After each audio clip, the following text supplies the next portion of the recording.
얼마 전에 현대차와 토요타의 동맹 소식을 전해드렸죠. 와, 그런데 그 소식이 나오고 거의 바로 단독 보도가 하나 나왔습니다. 2026년에 현대차가 아반떼와 투싼의 풀체인지 모델을 투입할 거란 소식인데 이게 꽤 흥미로운 점이 많습니다. 우선 이게 왜 이슈가 되고 있는 거냐면 원래는 전기차가 나올 거란 소식이 있었는데 살짝 방향이 바뀐 것이기도 하고요. 토요타와 협업 소식 이후에 나온 거라 더 관심이 가는 것 같습니다. 왜냐면 아반떼와 투싼 모두 내연기관 모델과 하이브리드 모델이 풀체인지 된다는 소식이거든요. 그래서 굉장히 여러가지 해석이 나오고 있습니다. 현대차가 토요타랑 동맹하더니 생각이 달라졌나? 전기차가 정답이라더니 갑자기 왜? 대략 이런 건데, 그래서 오늘은 아반떼와 투싼 풀체인지가 투입되기로 결정된 이유와 이렇게 되면 전기차는 대체 어떻게 되는 건지 이런 얘기들을 해보려 합니다.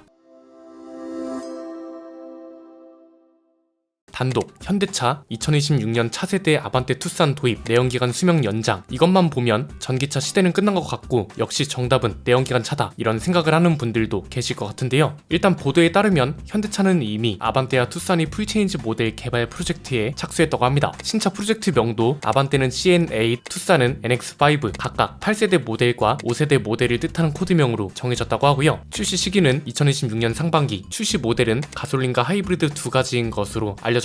판매 지역에 따라서 플러그인 하이브리드 모델도 추가한다고 하고요. 원래는 2030년을 전후로 미국이나 유럽 같은 주요 시장에서 전기차 비중을 50% 이상으로 확대할 거란 방침이 있었기 때문에 아반떼와 투싼도 단종 후에 신형 전기차가 이 자리를 대체하거나 아니면 아예 아반떼 투싼 전기차 모델이 나오지 않을까 이런 전망이 있었거든요. 그런데 이런 전망을 아예 뒤엎고 내연기관과 하이브리드 모델로 풀체인지가 된다고 하니 여러가지 해석이 나오고 있는 거죠. 이렇게 되면 보통 신차 출시 주기가 5년에서 7년 정도 되니 아반떼랑 투싼 내연기관 모델이 최소 2031년, 최장 2033년까지도 판매될 거란 건데, 이렇게 된 이유가 몇 가지 있습니다. 우선 우리나라뿐만 아니라 글로벌 시장 전체적으로 전기차 캐즘이 장기화되고 있다는 평가가 있죠. 이건 구분을 잘 해서 봐야 하는 게 전기차 개발을 다들 안 한다는 게 아니라 생각보다 시장에서 전기차 전환 속도가 더뎌지고 있다 이런 걸로 해석을 하면 됩니다. 당장 유럽연합만 봐도 유로7 배출가스 규제를 실행할 계획이었는데 유럽에 있는 자동차 기업들 반발이 워낙 심해서 현행 유로6 수준으로 유지하면서 측정 방식이나 세부 기준 같은 걸 강화하는 걸로 결정했다고 하잖아요. 이거 이렇게 되면 어떻게 해석하는 게 좋을까요? 전기차는 역시 정답이 아니었다 이렇게 보는 게 맞을까요? 사실 이렇게 보긴 무리가 좀 있고요. 이게 우리가 선진국, 그러니까 친환경차 전환 추진을 가장 적극적으로 하는 국가들 위주로 봐서 그런 겁니다. 그렇잖아요. 미국이나 유럽, 특히나 유럽은 전기차로 당장 전환해도 무리가 없습니다. 이미 인프라도 충분하고 전력 부족으로 유럽 전역이 블랙아웃 되는 것도 다른 국가들에 비해선 걱정이 덜하잖아요. 그런데 자동차 기업들은 유럽과 미국에만 자동차를 파는 게 아니죠. 동남아를 비롯해서 전기차 인프라 구축이 상대적으로 더디면서 추진하기 어려운 국가에도 판매를 합니다. 동시에 지금 팔리고 있는 차들이 너무 잘 나가는 것도 있습니다. 대표적으로 현대차 같은 경우는 인도 시장에서 최근에 잘 나간다고 하잖아요. 판매 점유율을 보면 14%를 넘어선 지 오래고 SUV 판매 비중은 이미 67%를 넘어섰을 정도입니다. 당장 우리나라만 봐도 전기차 관련해서 해결해야 할 게 그렇게나 많다고 하고, 그래서 이게 전기차가 목표인 건 맞지만 중간 과정에 크고 작은 게 조율될 수밖에 없다. 전기차 완전 전환 속도 조절에 들어간 거다. 이렇게 해석하는 게 맞다는 거죠. 얼마 전 영상에서 하이브리드 차의 수명이 언제까지일지는 아무도 모르고 우리가 예상하고 있던 것보다 훨씬 길 수 있다. 이렇게 전망해 드린 이유이기도 한데요. 일단 아반떼와 투싼만 놓고 보면 토요타와 동맹했기 때문에 하이브리드 모델이 풀체인지 되면 뭔가 변화를 기대할 수도 있는 거잖아요. 몇 가지 짚어볼 게 있긴 합니다. 크게 세 가지인데요. 첫 번째는 하이브리드 차 시스템 강화를 기대해 볼 수도 있다는 겁니다. 이건 뭐 토요타와 협업한 결과물이 나올 수도 있는 거고, 굳이 그게 아니더라도 팰리세이드 풀체인지가 출시되면서 하이브리드 모델이 도입되고 여기에 이미 차세대 시스템이 들어간다면서요. 이미 이 차가 출시되고 2년 뒤에 나오는 거라서 당연히 아반떼와 투싼의 하이브리드 시스템도 업그레이드를 기대할 수 있는 거고요. 두 번째는 새로운 생산 시스템에서 만들어질 수 있는 거냐, 이것도 지켜볼만 합니다. 이게 사실 토요타와 가장 밀접한 협업 내용인데 휴머노이드 개발에 초점이 맞춰져 있다고 했잖아요. 현대차가 가지고 있는 로봇에 토요타가 개발한 AI 시스템을 탑재하는 방식인데 이 내용을 들여다보면 자동차 생산 과정에 적용할 수 있는 게 꽤 많습니다. 당장 토요타 리서치 연구소의 인공지능 기술이 어디에 초점이 맞춰져 있냐, 다양한 업무를 수행하도록 훈련하는 거에 주력하고 있고요. 인간과 로봇 간 상호작용을 연구해서 훈련된 로봇 활용에 중점을 둘 예정이라고 합니다. 그럼 이렇게 만들어진 로봇을 어디에 투입할 예정이냐, 공장 제조 라인 그리고 가정 노인 돌봄 시스템에 투입하는 걸 최종 목표로 하고 있다고 합니다. 보스턴 다이내믹스 최고 기술 책임자가 인터뷰한 내용에도 있죠. 현대차 공장에 맞는 휴머노이드 휴머노이드 로봇을 수년 내에 배치할 계획이다. 토요타와의 협업을 통해 대량의 휴머노이드 로봇을 상용화하는 장기 목표에 다가가겠다. 이렇게 하는 이유는 불량률을 줄이고 생산 단가를 줄여 가격 경쟁력을 키우고, 이건 현대차와 토요타 모두에 해당되는 거라고 짚어드렸었고요. 이건 미래 얘기에만 국한되는 게 아니라 더 중요한 겁니다. 이미 테슬라와 BM도 공장 로봇 도입을 늘리고 있고, 국제로봇연맹에 따르면 작년 전세계 생산시설에 투입된 로봇 중 무려 25%가 자동차 제조 현장에서 활용됐다고 하잖아요. 이 대목에서 나올 수 있는 질문이 뭐다? 세 번째는 노조와의 충돌은 또 어떻게 피할 수 있을까? 이것도 주목할 만합니다. 왜냐면 우리나라는 노사 간 충돌이 사회적 이슈로 떠오르고, 민주노총은 애초에 정치 세력화를 공식적으로 강조하고 있는 단체이기 때문에 사회적 이슈로 떠오르는 건 당연합니다. 왜냐면 일각에선 로봇 도입을 가속화하는 이유가 고령화뿐만 아니라 노조 이슈도 영향을 주고 있다는 해석도 나오고 있거든요. 토요타와 조금 차이가 있는 게, 토요타는 65세 이상 시니어 직원을 70세까지 재고용으로 확대하라는 발표를 했고요. 현대차를 비롯한 대부분의 자동차 제조사들은 노조 불확실성도 염두에 두고 있다는 해석입니다. 실제로 현대차 노조의 경우 50대에서 60대 사이에 있는 2차 베이비 루머 세대가 은퇴를 앞두고 있고, 그래서 이걸 근거로 올해 정년 연장을 요구하기도 했잖아요. 이게 앞으로 심해졌으면 심해졌지 나아지기는 힘듭니다. 고령화와 노조 불확실성은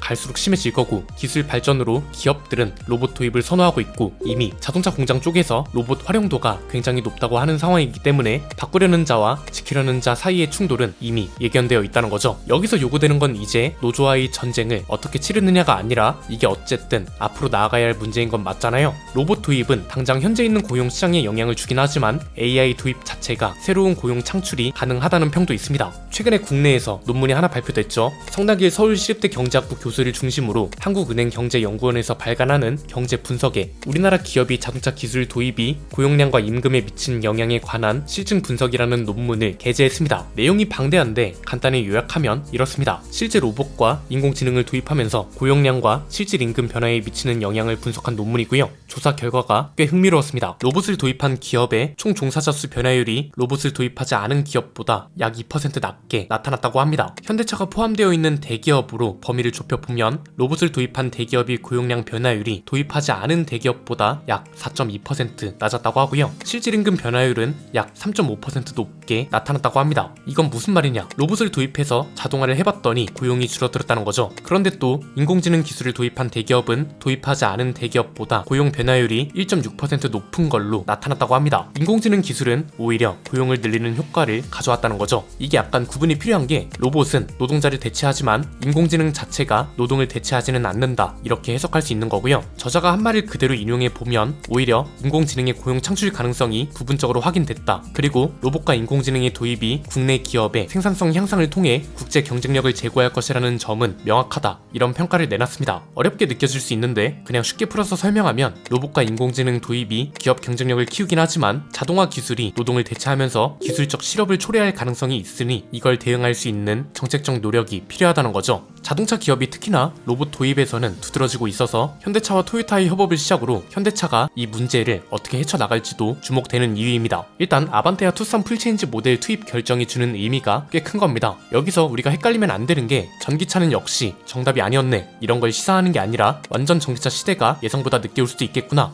이렇게 유하게 봐야 한다는 거고요. 현대차 입장에선 이러나 저러나 이득이긴 합니다. 하이브리드 차와 전기차 모두를 가지고 있으니 시대에 맞춰서 늘릴 건 늘리고 줄일 건 줄이면 되는 거잖아요. 그동안 정책을 비롯해서 국가적 준비는 긴장을 놓치면 안 된다고 봅니다. 두 가지 모두를 기회 삼는 게 가장 좋겠죠. 예컨대 하이브리드 차 시대가 예정보다 길어져요. 그럼 그동안 전기차 인프라 문제 같은 거라던가 친환경차 보조금 예산 같은 실행 계획을 더 치밀하게 연구해야 합니다. 냉정하게 말하면 지금 정도의 연구 수준이면 앞으로 분명 도태되거나 큰 장애물에 걸릴 가능성이 큽니다. 관련 내용은 지난번 영상을 참고해 주시면 되고요. 전기차 시대가 예상보다 빨리 온다면 이건 말해 뭐하나요? 전기차 인프라 관련 정책은 지금 수준에서 머물면 안 되고 싹 다 뜯어 고쳐야 할 겁니다. 스마트 충전기를 비롯해서 낭비되는 예산 규모가 너무 큽니다. 오늘 내용은 여기까지입니다. 내용이 유익하셨다면 구독과 좋아요, 알림 설정 부탁드립니다. 지금까지 저는 안피디였습니다. 감사합니다.